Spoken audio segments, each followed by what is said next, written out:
자, 여러분 안녕하십니까? 뉴스장터입니다. 미스터 트롯과 관련해서 새롭고 재밌는 소식을 모아 이를 정리하고 해석해서 여러분들에게 전해드리는 뉴스장터인데요.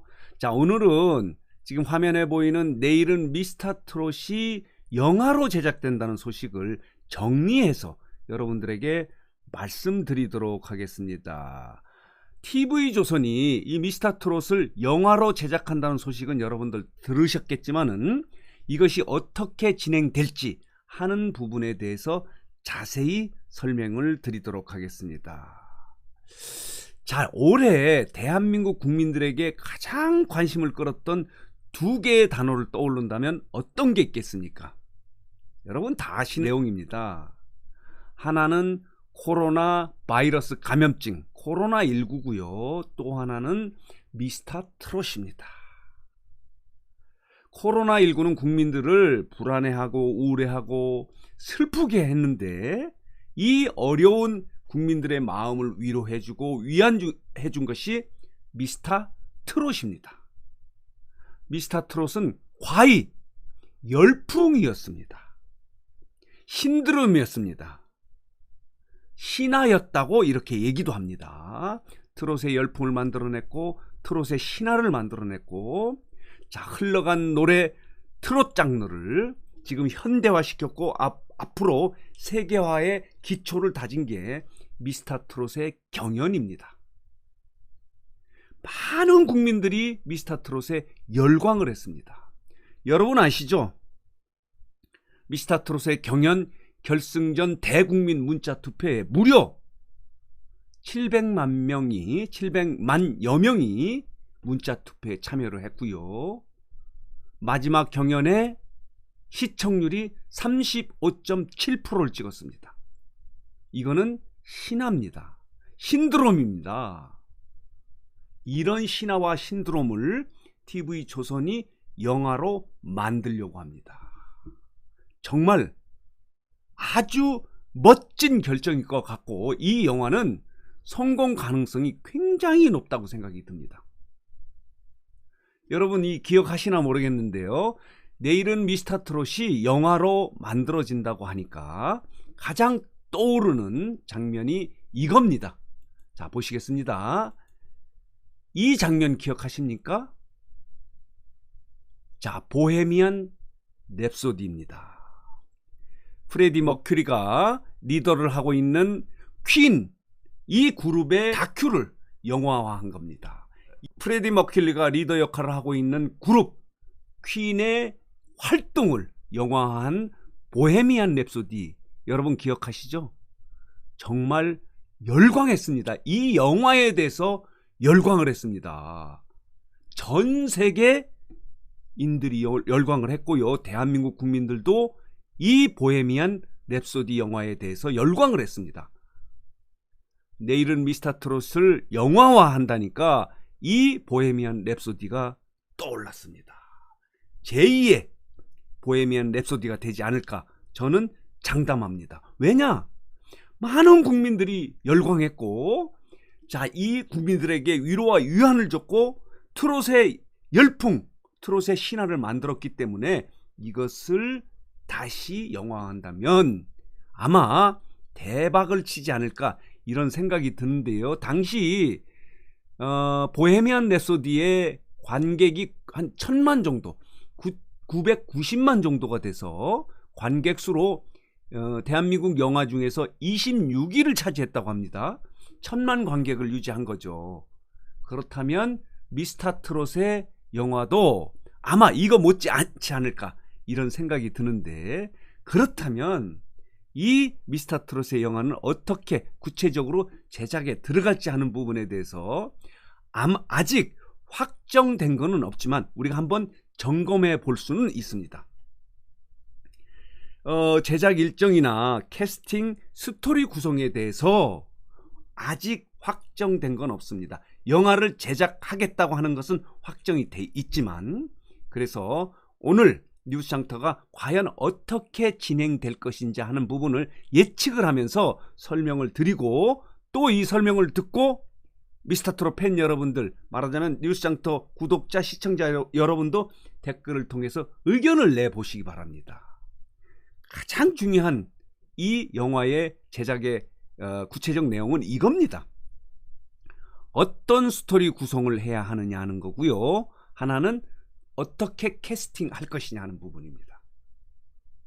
간단할 것 같지만 또 복잡할 수도 있는데 아직 결정된 바는 없다 하더라도 대충 이렇게 흘러가지 않을까, 이렇게 가야 맞지 않겠는가 하는 부분을 여러분들에게 설명을 드리겠고요. 혹시 여러분들 의견이 있다면 댓글을 통해서 의견을 제시하면 또 더 멋진 영화를 만드는데 제작진들이, TV조선 측이 참고할 수도 있겠다, 이런 생각이 듭니다.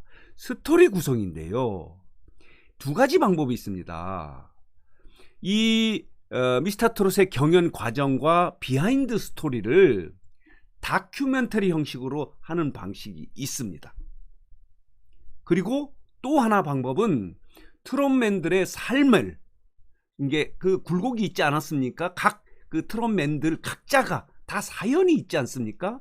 이 삶을 재구성한 영화 방식으로 하는 게 있다. 다큐냐 영화냐 하는 방식인데요. 제 개인적인 생각으로는 다큐를 중심으로 픽션, 난픽션이죠, 스토리, 드라마틱한 요소를 넣는 게 좋지 않겠는가. 왜냐하면 그 예선에서 본선, 결승전, 그 이후에 사랑의 콜센터, 이런 전 과정에 드라마가 있었습니다. 다큐 자체가 드라마다. 드라마틱한 요소가 너무 많이 있었습니다. 여러분 기억하시죠?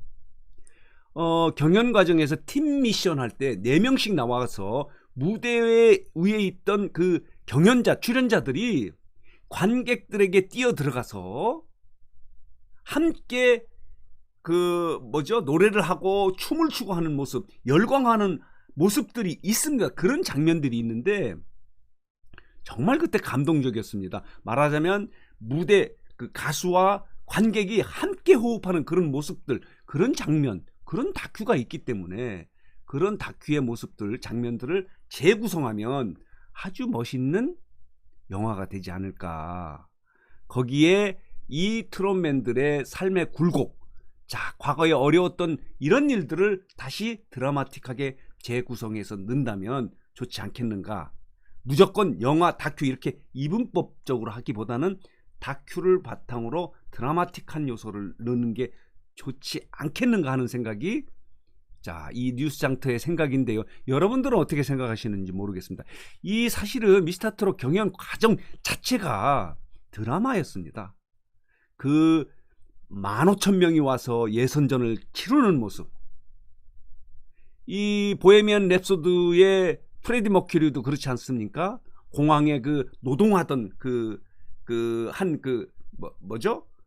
일반적인 사람이 가수가 되겠다고 꿈을 꾸고 이 퀸에 합류를 해가지고 최고의 가수가 되는 그런 과정을 스토리로 만들지 않았습니까? 그래서 전 세계인들이 열광을 했는데, 그것처럼 이 트롯맨들도 무명 가수로 있다가 그 어려운 경연 과정을 통과해서 신선미가 되고 탑세븐이 되고 준결승까지 올라감으로 인해서 인기 가수, 대세 가수가 되는 그 과정을 그대로 다큐로 엮어도 좋은 영화, 멋진 영화가 되지 않겠는가. 거기에 각 개인의 어려웠던 굴곡의 삶을 스토리로 넣으면 멋지겠다, 이런 생각이 드는데 여러분들은 어떻게 생각하시는지 모르겠습니다. 두 번째는 이런 겁니다.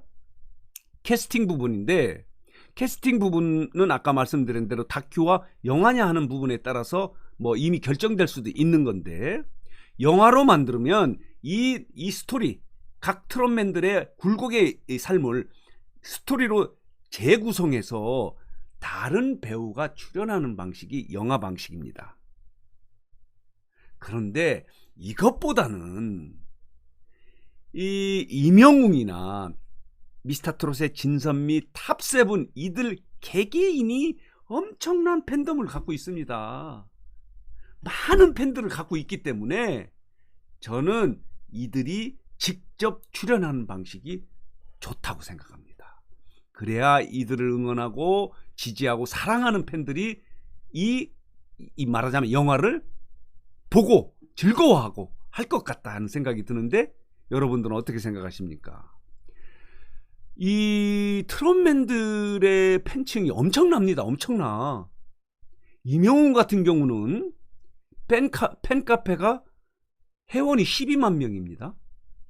그리고 저희들 뉴스장터도 이 영상을 이렇게 만들어서 올리는데 이 팬들의 열성 이게 대단합니다. 조금이라도 좋은 얘기를 쓰면 박수를 치고 조금이라도 나쁜 얘기를 쓰면 막 엄청나게 항의를 하는 그런 열정이 있는 팬들을 갖고 있기 때문에 저희 이 영화에도 이 트롯맨들 탑세븐이나 그 밖의 트롯맨들이 직접 출연하는 방식이 좋겠다 하는 생각이 듭니다.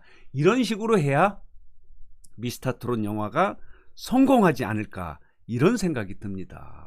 어쨌든 TV조선이 내일은 미스터트롯을 영화로 제작한다는 그 자체가 지금 엄청나게 관심을 끌고 있는데 오늘 뉴스장터가 과연 어떻게 만드는 것이 이 미스터트롯 팬 여러분들에게 즐거움을 주고 또 이 영화가 성공할 수 있을까 하는 부분에 대해서 구체적 내용을 한번 말씀드렸습니다.